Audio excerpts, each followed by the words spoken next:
నమస్కారం.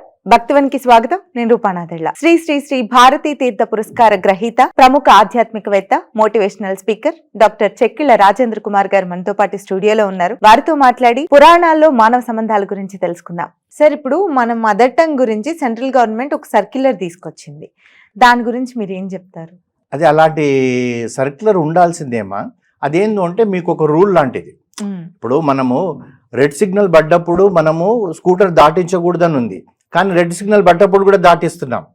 అట్లాగే central government ఏమంటుందో అంటే సెకండ్ థర్డ్ క్లాస్కి వచ్చే వరకు కూడా మదర్ టంగ్లోనే మీరు విద్యాబోధన చేయాలంటున్నారు.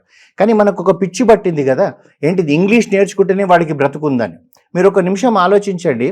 చైనాలో ఇంగ్లీష్ లేదు, చైనీస్ భాషతోటే వాళ్ళు మరి అంత పెద్ద గొప్పగా పెరుగుతున్నారు.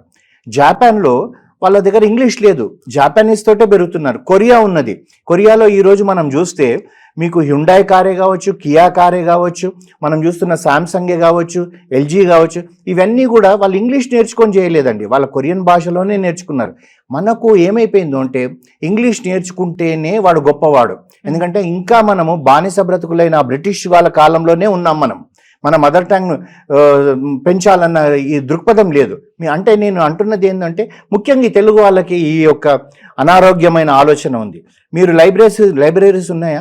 ఒకప్పుడు లైబ్రరీస్ ఉండేది, రచయితలు ఉండేవాళ్ళు. తెలుగులో మీకు రచనలు వస్తున్నాయా? ఇప్పుడు ఒక ఫ్యామిలీ స్టోరీ వస్తుందా? తక్కువ కాదు, లేనే లేదనుకోవాలి. మీరు పత్రికలు ఉన్నాయండి, పత్రికలలో ఎక్కడైనా మీకు కనబడుతున్నాయా? ఒకప్పుడు మీరు చూసుకుంటే ఆంధ్రప్రభ అని వచ్చేది, ఆంధ్రజ్యోతి అనేది వచ్చేది, ఆంధ్రపత్రిక అని వచ్చేది, యువ అని వచ్చేది. ఇవన్నీ ఏమి కనబడతలేవు కదా. ప్రతిదీ ఫోన్ లో, గ్యాడ్జెట్స్ లో ఏముందండి? మీరు ఎప్పుడైనా గుర్తుపెట్టుకోండి, మీరు ఇంకా వయసులో చాలా చిన్నవాళ్ళు. మా వయసులో ఒక స్నేహితుడు లెటర్ రాస్తే దాన్ని 100 సార్లు చదువుకొని పెద్దగా మనం ఒక పెట్టెలో దాచిపెట్టుకునే వాళ్ళం. ఇప్పుడు మీరు నాకు మెసేజ్ పంపిస్తున్నారు, నేను ఏం చేస్తున్నాను, నెక్స్ట్ డే మార్నింగ్ డిలీట్ చేసి వస్తున్నాను. ఎందుకంటే ఇందులో స్పేస్ సరిపోతలేదని చెప్పేసి. అదే మీరు నాకు గ్రీటింగ్ కార్డు పంపిస్తే తెల్లారి నేను చింపుతానని నా మనసు ఒప్పదు. ఎందుకంటే నాకు మీరు ప్రేమతో అభిమానంతో నా గ్రీటింగ్ కార్డు పంపించారు, అది జాగ్రత్తగా పెట్టుకుంటాం.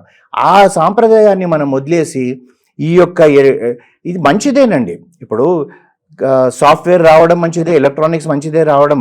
దానివల్ల మనం ఏం ఉపయోగించుకోవాలో అది ఉపయోగించుకోకుండా అనవసరమైన అన్నీ ఉపయోగించుకుంటున్నాం. దానివల్లనే మనకు ఇప్పుడు అన్ని మన వాల్యూస్ అన్ని హైజాక్ కావడానికి కారణం ఇవి ఒక కారణం అండి. ఇది కూడా ఒక కారణమే.